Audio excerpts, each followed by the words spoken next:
আরে সৌমিত্র সুজাতা, আরে সৌমিত্র সুজাতা, বিষ্ণুপুরের ভোটারদের এখন হৃদয়ের ব্যথা। না পারছে জেলুসিল খেয়ে সারাতে, না পারছে অ্যাঞ্জিওপ্লাস্টি করতে, কারণ সময় নেই ডাক্তার দেখাতে। না, দুঃখ এটা নয় যে একদা স্বামী স্ত্রী এখন দুজন দুজনের বিরুদ্ধে দাঁড়িয়ে পড়েছেন নির্বাচনী লড়াইয়ের ময়দানে যুদ্ধ করতে। দুঃখ এটাই যে কথা কেউ রাখেন না, কথা দেন সবাই কিন্তু কথা রাখেন না কেউ। এই যেমন দেখুন, কংগ্রেসের প্রাক্তন বিধায়ক, তৃণমূল কংগ্রেসের প্রাক্তন সাংসদ, বিজেপির বিদায়ী সাংসদ এবং এইবার বিষ্ণুপুরে বিজেপির প্রার্থী সৌমিত্র খাঁ নিজের মাথাটা ন্যাড়া করে ফেলেছিলেন, মাথার চুল কেটে ফেলেছিলেন এবং প্রতিজ্ঞা করেছিলেন মমতা বন্দ্যোপাধ্যায় যতদিন না যাচ্ছেন ততদিন পর্যন্ত তিনি মাথায় চুল গজাবেন না, এই মাথার ওপরে একটিমাত্র চুলও তিনি গজাতে দেবেন না। কিন্তু তারপর কি হলো? রিসেন্ট যে ছবিটা দেখলাম সেখানে তো দেখা যাচ্ছে মাথার ওপরে বেশ কেয়ারি করা ঢেউ খেলছে। যাই হোক, কথা তো তিনি রাখলেন না, কিন্তু উল্টো দিকে যিনি দাঁড়িয়েছেন তৃণমূলের প্রার্থী সুজাতা মণ্ডল, তিনিও কি কথা রাখলেন? সুজাতা দেবী হাতে ত্রিশূল নিয়ে প্রতিজ্ঞা করেছিলেন তিনি তৃণমূল কংগ্রেসকে বধ করবেন। না না, কি লিখেছিলেন সেটা একটু দেখে পড়ে শোনাই আমি, তার কারণ খুব উচ্চমার্গের সাহিত্য তো, ভুল হয়ে গেলে অন্যায় হবে। এই ছবিটা আপনারা দেখতে থাকুন। ত্রিশূল হাতে ছবিটা নিয়ে সুজাতা দেবী লিখেছিলেন, আমি নির্ভীক দুঃসাহসী নারী, আমি অন্যায়ের বিরুদ্ধে লড়তে পারি। আর নয় অন্যায়, এইবার টিএমসির বিদায় চাই। আর নয় অন্যায়, পিসি ভাইপোর বিদায় চাই। শোভন বৈশাখী যদি রাজনীতিতে হইচই লেভেলের ড্রামা হয়, তাহলে এই সৌমিত্র সুজাতা হচ্ছেন একেবারে ওই স্টার জলসার ড্রামা। মানে আমি উঁচু নিচু বলছি না, আমি বলছি দুটো ধরন, দু রকমের। এই যেমন সেই দিনটাকেই বা ভুলতে পেরেছে বলুন? এখন যিনি বিজেপির সাংসদ এবং প্রার্থী এই সৌমিত্র খাঁ, তিনি ডুকরে কেঁদে উঠেছিলেন ক্যামেরার সামনে যে সুজাতা তুমি কেন চলে গেলে, তুমি কোথায় চলে গেলে, তুমি ভালো থেকো ইত্যাদি ইত্যাদি বলে। এবং এই সমস্ত করে এখন তিনি বলছেন তিনি আবার সংসারী হয়েছেন। তিনি বলছেন তিনি পরিবারের চাপে আবার বিয়ে করেছেন, একজন ডিভোর্সি মহিলাকে বিয়ে করেছেন। শুধুমাত্র একজন মহিলার নয়, একজন শিশুর দায়িত্বও তিনি নিয়েছেন। কেউ তাকে জিজ্ঞেস করেননি, তিনি নিজেই এইসব কথা জানাচ্ছেন। ভাবখানা এরকম যে আমি রাজা রামমোহন রায়ের নাতি আর বিদ্যাসাগরের পুতি, আমি ডিভোর্সি মহিলাকে বিয়ে করে সমাজকে উদ্ধার করে দিয়েছি। কিন্তু আপনি যদি তাকে প্রশ্ন করেন যে একজন সাংসদ হিসেবে আপনি বিষ্ণুপুরের মানুষের জন্য কি করেছেন, বিষ্ণুপুরের কি কি কাজ করেছেন একটু বলুন তো, সেখানেই দেখবেন উত্তরটা নিশ্চয়ই হবে কি করে করব আমি কাজ। তৃণমূল কংগ্রেস পদে পদে বাধা দিয়েছে, শাসক দল চক্রান্ত করেছে, আমাকে কোনো কাজ করতে দেয়নি, তার মধ্যেও যা আমি করেছি সেটা অনেক। বেশ, ঠিক আছে, ঠিক আছে, মানতেই হবে। কি করে উনি কাজ করবেন? ওনার তো আরো অনেক কিছু করতে হয়, সময়টা পাবেন কি করে? এই যেমন কথায় কথায় ওনাকে মাথা কামাতে চলে যেতে হয়।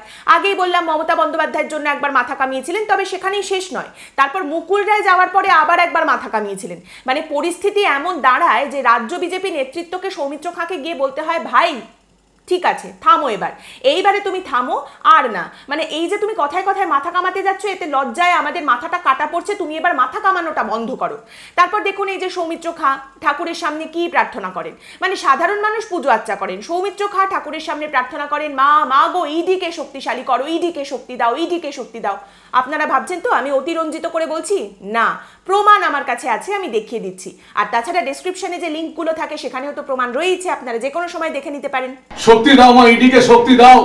বাংলায় যে সমস্ত ইডি অফিসাররা আছেন তাদেরকে শক্তি দাও। পার্থবাবু যেটা করে গেছেন শিক্ষার উপরে, এটা পুরোপুরি যাকে মা সারদার সঙ্গে তুলনা করা হয়েছিল সেই তাকে পর্যন্ত অ্যারেস্ট করা হোক মা, যেন একদম দেখিয়ে দেয়, যেন মা তোমার শক্তি তুমি দেখিয়ে দাও। সর্বোচ্চ নেত্রী যারা চুরি করে বাংলার ক্ষতি করছেন তাদের জন্য অ্যারেস্ট করাই মা, বাংলাকে বাঁচাও মা ঠাকুর। সৌমিত্র খাঁ বিজেপির সাংসদ, ঠাকুরের সামনে তিনি প্রার্থনা করছেন যে ইডিকে শক্তি দাও, ইডিকে শক্তিশালী করো। আচ্ছা, এটা দেখে আমাদের দেশের স্বরাষ্ট্র মন্ত্রকে কি মনে হবে বলুন তো? মানে আমাদের দেশের স্বরাষ্ট্রমন্ত্রী Amit Shah would be like, am I a joke to you?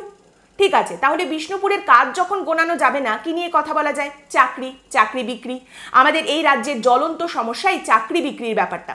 তো এই সৌমিত্র খাঁ বিজেপির সাংসদ, তার বিরুদ্ধে বিষ্ণুপুরেরই মানুষজন চাকরি বিক্রির একটা অভিযোগ তুলেছিলেন। তাদের বক্তব্য ছিল সৌমিত্র খাঁ বিষ্ণুপুরের একটি এলাকার মানুষের কাছ থেকে 2015-এ 7 থেকে 10 লাখ টাকা করে নিয়েছেন চাকরি করিয়ে দেওয়ার নাম করে, কিন্তু সেই চাকরি তিনি করাতে পারেননি এবং এর জন্য সেখানকার মানুষজন রীতিমতো সৌমিত্র খাঁয়ের গাড়ি ঘিরে ধরে বিক্ষোভ দেখান।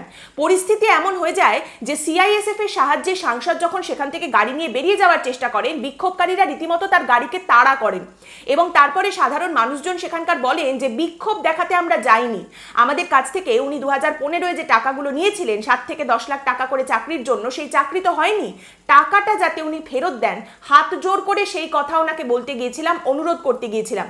উনি এমন দুর্ব্যবহার শুরু করলেন, এমন কটূক্তি করতে শুরু করলেন যে পরিস্থিতি উত্তপ্ত হয়ে গেল। আমরাও তখন রেগে গেলাম এবং তখন একটা বিক্ষোভের মতো পরিস্থিতি তৈরি হয়েছে। একজন বাসিন্দা বলছেন, আমার বোনের চাকরির জন্য সৌমিত্র খাঁকে আমি 7 লাখ টাকা দিয়েছিলাম, চাকরিটা হয়নি। এর মধ্যে 1 লাখ টাকা উনি ফেরত দিয়েছেন, 6 লক্ষ টাকা যাতে উনি ফেরত দেন সেই কথাটা হাত জোর করে ওনাকে অনুরোধ করতে গিয়েছিলাম। কিন্তু উনি এমন দুর্ব্যবহার করলেন, দুর্ব্যবহার করে এখান থেকে চলে গেলেন, আমাদের কোনো কথাই শুনলেন না। এবার আপনি বলবেন যে ওই মানুষগুলো সত্যি কথা বলছেন, তার প্রমাণটা কোথায়? সৌমিত্র খাঁ দুর্ব্যবহার করেছেন, তার প্রমাণ কোথায়? হতেই তো পারে ওরা মিথ্যে কথা বলছে। সৌমিত্র খাঁকে যখন এই বিষয়টা নিয়ে পরে প্রশ্ন করা হয় যে এই যে মানুষজন বিক্ষোভ দেখাচ্ছেন, এই অভিযোগ তুলছেন, সৌমিত্র খাঁ বলেন, রাস্তার কুকুর কে কি বলল তা দেখে আমার লাভ নেই। ওই বিক্ষোভকারী যারা ওখানে বিক্ষোভ দেখাচ্ছিল তাদের আমি চিনি না। বিজেপির সাংসদ সৌমিত্র খাঁর এই মন্তব্য কিন্তু আপনাকে তার পুরনো দলনেত্রীর কথা মনে করিয়ে দেবে। নিশ্চয়ই সেই ঘেউ ঘেউ মন্তব্য আপনাদের মনে আছে। সৌমিত্র খাঁ মমতা বন্দ্যোপাধ্যায়ের দল ছেড়ে চলে এসেছেন, তৃণমূল ছেড়ে চলে এসেছেন বটে, তবে ওই আর কি ভাবখানা রয়ে গেছে। তাই ঘেউ ঘেউয়ের সঙ্গে মিলিয়ে বিজেপির সাংসদ বলেছেন রাস্তার কুকুর। তার নিজের লোকসভা কেন্দ্রের ভোটারদের উনি বলছেন রাস্তার কুকুর কে কি বললো দেখে আমার লাভ নেই। অবশ্যই এখানেই বলে রাখি যে সৌমিত্র খাঁ আবার একটা অভিযোগ করেছিলেন এই চাকরি বিক্রি নিয়ে। তার বক্তব্য, তিনি যখন তৃণমূলে ছিলেন সেই সময় অভিষেক বন্দ্যোপাধ্যায়ের ভাই আকাশ বন্দ্যোপাধ্যায় সৌমিত্র খাঁকে বলেছিলেন, তুমি 100 জন ক্যান্ডিডেট জোগাড় করো, তাদের কাছ থেকে আমরা 10 লক্ষ টাকা করে নেব, তাদের চাকরির ব্যবস্থা করে দেব, তার মধ্যে 8 লাখ টাকা আমি নেব আর 2 লাখ টাকা তুমি তোমার কাছে রাখবে। আর সৌমিত্র খাঁ বলছেন এই ঘটনা ঘটেছিল 2017-তে, 2017 এটা হয়েছিল। তারপর তো তিনি দল ছেড়ে চলে এসেছেন, বিজেপিতে এসেছেন, চাকরি বিক্রি নিয়ে তোলপাড় হয়ে গেছে, কিন্তু এই কথা তিনি একবারও উচ্চারণ করেনি, বলেন উনি। এই 2024-এ এসে হঠাৎ তার এটা মনে পড়েছে এবং এই বক্তব্য তিনি সামনে রেখেছেন। বাই দ্য ওয়ে, আমি তার পুরনো দলের দলনেত্রীর কথা বলছিলাম, সেই প্রসঙ্গেই বলি যে এই লোকসভা নির্বাচনকে বিষ্ণুপুরের মানুষের জন্য আমরা একটা কলতলার ঝগড়ায় পরিণত করব, এই চিন্তাভাবনাটা প্রথম কার মাথায় এসেছিল সেটা খুব জানতে ইচ্ছে করে। মানে ওখানে সৌমিত্র খাঁ দাঁড়িয়েছেন, অতএব আমরা তার উল্টো দিকে প্রাক্তন স্ত্রী সুজাতা মণ্ডলকে দাঁড় করিয়ে দেবো এবং বিষ্ণুপুরের মানুষের জন্য দেশের সবথেকে বড় নির্বাচন লোকসভা নির্বাচনটাকে আমরা একটা কলতলার ঝগড়ায় পরিণত করব, এরকম একটা নোংরা ঝগড়ায় পরিণত করব। এটা যে কে ভেবে প্রথম মাথা থেকে বার করেছিলেন সত্যি জানা নেই, কিন্তু প্রশ্ন জাগে মনে। যাই হোক, তো মমতা বন্দ্যোপাধ্যায় সুজাতা মণ্ডলের হয়ে প্রচার করতে গিয়েছিলেন এবং সেই সভার মঞ্চের উপর থেকে তিনি কি বললেন? মুখ্যমন্ত্রী মমতা বন্দ্যোপাধ্যায় বললেন, সুজাতা তো প্রচন্ড ঝগড়ুটে, আমার কাছে কতগুলো ছবি আছে, আমি যদি সেই ছবিগুলো দেখিয়ে দিই সুজাতাকে, ও তো নির্বাচন ফেলে আগে ঝগড়া করতে ছুটবে, তাই আমি ছবিগুলো দেখাচ্ছি না, কিন্তু এই ছবি আমার কাছে আছে। What the hell? মানে এই কথাগুলো যিনি বলছেন তিনি আমাদের রাজ্যের মুখ্যমন্ত্রী মঞ্চের ওপর দাঁড়িয়ে এই কথাগুলো বলছেন এবং তিনি এই কথাগুলো বলছেন যার সম্পর্কে তিনি তারই নিজের দলের লোকসভা নির্বাচনের প্রার্থী, এবং তিনি বলছেন সে খুব ঝগড়ুটে আর তার প্রাক্তন স্বামীর এমন কিছু ছবি মমতা বন্দ্যোপাধ্যায়ের কাছে আছে যেগুলো দেখলে নাকি সে ঝগড়া করতে ছুটবে। এখানেই থেমে যাননি মমতা বন্দ্যোপাধ্যায়, এরপরে তিনি বিষয়টার উপরে আরো জোর দেন এবং এমফাসিস দিয়ে তিনি বলেন, আমাদের প্রার্থী সুজাতা একটু গবলু গাবলা আছে, ওর বরটা বেশি স্মার্ট, তাই ওকে ছেড়ে পালিয়েছে। আরও কতজনকে এখন ধরেছে সেসব ছবি আমার কাছে আছে, সেসব আমার এখন বলা উচিত নয়, আমি এখন দেখাতে চাই না, কিন্তু আপনারা ভোটটা সুজাতাকে দেবেন। এই কথাগুলো বলছেন, আবারও মনে করিয়ে দিয়ে, আমাদের রাজ্যের মুখ্যমন্ত্রী আমাদের রাজ্যের, যার বয়স 60-এর ঘরে, তিনি এই কথাগুলো মঞ্চের ওপর থেকে বলছেন। তার নিজের যে পদ, যে চেয়ারে তিনি বসে আছেন, সেখানকার মর্যাদা, তার বয়সের গরিমা, তার পদের ডিগনিটি, এই সমস্ত কিছুকে মাথায় রেখে এই সমস্ত ছবি, নোংরামি, এগুলো প্রমাণ করা, ছবি দেখানোর প্রবৃত্তি, গরজ, এগুলো কি করে তার মধ্যে আসতে পারে সত্যিই জানা নেই। এরপরেও মুখ্যমন্ত্রী মমতা বন্দ্যোপাধ্যায় থামেননি এবং তারপরে তিনি বলেন যে বিজেপি প্রার্থীর প্রাক্তন স্ত্রী বলছে ওর 6টা বাড়ি আছে, কিন্তু এখন তো আরো অফিসিয়াল বউ নয়, এখন আবার আরো কতগুলোকে ধরেছে আমি জানি না, কিন্তু সেসব ছবি আমার কাছে আছে, চ্যালেঞ্জ করলে আমি ছবিগুলো দেখিয়ে দেবো। যাই হোক, এইখানে গিয়ে অন্তত তিনি আমি জানি না বলা উচিত নয় এটুকু বলে থেমেছেন। তবে সুজাতা মণ্ডল একটা কথা জানেন, তিনি জানিয়ে দিয়েছেন সকলকে। তিনি বলছেন, রাধা যেরকম শ্রীকৃষ্ণের চরণে নিজের জীবন উৎসর্গ করেছিল, সেই রকমই আমি বিষ্ণুপুরের মানুষের জন্য আমার জীবন উৎসর্গ করেছি। কৃষ্ণকে যেমন রাধার মতো কেউ ভালোবাসতে পারবে না, রাধার থেকে বেশি কেউ ভালোবাসতে পারবে না, তেমনি বিষ্ণুপুরের মানুষকেও আমার মতো করে কেউ ভালোবাসতে পারবে না। এইরকম নিত্যদিন ভয়াবহ সন্ত্রাস চলছে, তবে মানুষ জবাব দেবে, মানুষ বদলা নেবে এবং এই পরিবর্তনের সরকারের পরিবর্তন আগামী 21-এ আনবে। আচ্ছা, এইখানে আরেকটা কথা আপনাদের জানিয়ে রাখি, কিছুদিন আগেই বিজেপির যে প্রার্থী সৌমিত্র খা তার বিরুদ্ধে একটা অভিযোগ উঠেছিল যে একজন বিজেপি নেত্রীকে ধর্ষণ এবং আত্মহত্যায় প্ররোচনা দেওয়ার অভিযোগ উঠেছিল এক বিজেপি নেতার বিরুদ্ধে। সেই বিজেপি নেতাকে পাশে নিয়ে সৌমিত্র খা নির্বাচনী মিছিল করেছেন, তাকে পাশে নিয়ে বিজেপির মিছিল তিনি করেছেন। আবারও বলে দিই, এই ব্যক্তি তিনি নিজে একজন বিজেপির নেতা, বিষ্ণুপুর সাংগঠনিক জেলার বিজেপির সাধারণ সম্পাদক ছিলেন। তার বিরুদ্ধে অভিযোগ উঠেছিল যে বিজেপিরই এক নেত্রীকে তিনি ধর্ষণ করেছেন এবং আত্মহত্যায় প্ররোচনা দিয়েছেন। পুলিশ তাকে গ্রেপ্তার করেছিল, তিনি জামিনে মুক্তি পান, কিন্তু বিজেপি দলের তরফ থেকে তার পদ থেকে তাকে সরিয়ে দেওয়া হয়েছিল। তারপর সেই অভিযুক্ত ব্যক্তিকে নিয়েই তাকে পাশে দাঁড় করিয়ে মিছিলে গিয়েছিলেন সৌমিত্র খা। অবশ্যই এই নিয়ে সকলেই কটাক্ষ করেছিলেন, বিজেপির মধ্যে থেকেও এই নিয়ে ক্ষোভ উঠে এসেছিল। বিজেপির একাধিক ব্যক্তি বলেছিলেন, কর্মী সমর্থক তারা বলেছিলেন যে ওই বিজেপি নেতা যার বিরুদ্ধে এরকম একটা অভিযোগ, তার বিরুদ্ধে প্রতিবাদ করে আমরা আন্দোলন করেছিলাম, মিছিল করেছিলাম, এখন তাকে পাশে নিয়ে বিজেপির প্রার্থী ঘুরছেন কেন? তার উত্তর একমাত্র প্রার্থীই দিতে পারবেন। সুজাতা মণ্ডল এই বিষয়টা নিয়ে বলেছিলেন যে এর মাধ্যমে বিজেপি প্রার্থীর চরিত্র প্রকাশ পাচ্ছে। আর সৌমিত্র খা এই নিয়ে কিছু বলতে চাননি, বিষয়টাকে তিনি পাত্তাই দিতে চাননি। ওই সবই ওই তার ওনার মতোই ব্যাপার যে রাস্তার কুকুর কি বলছে তাতে আর কি লাভ হবে।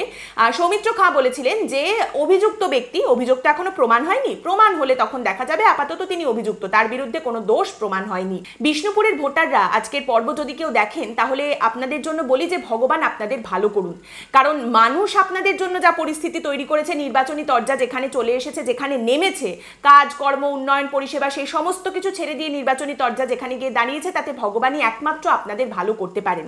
বিষ্ণুপুরের মানুষ, বিষ্ণুপুরের ভোটার হঠাৎ নিজেদের একটা অদ্ভুত জায়গায় খুঁজে পাচ্ছেন যেখানে তারা বুঝতে পারছেন না যে তারা রাগ করবেন না হাসবেন না কাঁদবেন। আপনাদের জন্য সত্যিই কোনো সান্ত্বনা আমার কাছে নেই। শুধু একটাই কথা সকলের উদ্দেশ্যে বলবো যে আপনারা রাস্তায় ঘাটে বেরিয়ে যদি কোনো দুঃখী মানুষ দেখেন এবং তাকে গিয়ে আপনারা একবার জিজ্ঞেস করুন যে আপনি কোথাকার ভোটার। তিনি যদি বলেন যে আমি বিষ্ণুপুরের ভোটার, তাহলে তার সঙ্গে দুদণ্ড বসে একটু কথা বলুন, তাকে একটু জল দিন, দুটো মিষ্টি খাওয়ান, তার দুঃখটা খুব জেনুইন, তিনি সত্যিই খুব দুঃখী, তার সঙ্গে একটু সময় কাটান। আজকের পর্বটা এখানেই শেষ করছি। আপনাদের মতামত এই পর্ব সম্পর্কে অবশ্যই জানাবেন কমেন্ট করে। পরের দিন আবার দেখা হবে অন্য একটি বিষয় নিয়ে আলোচনায়। ভালো থাকবেন।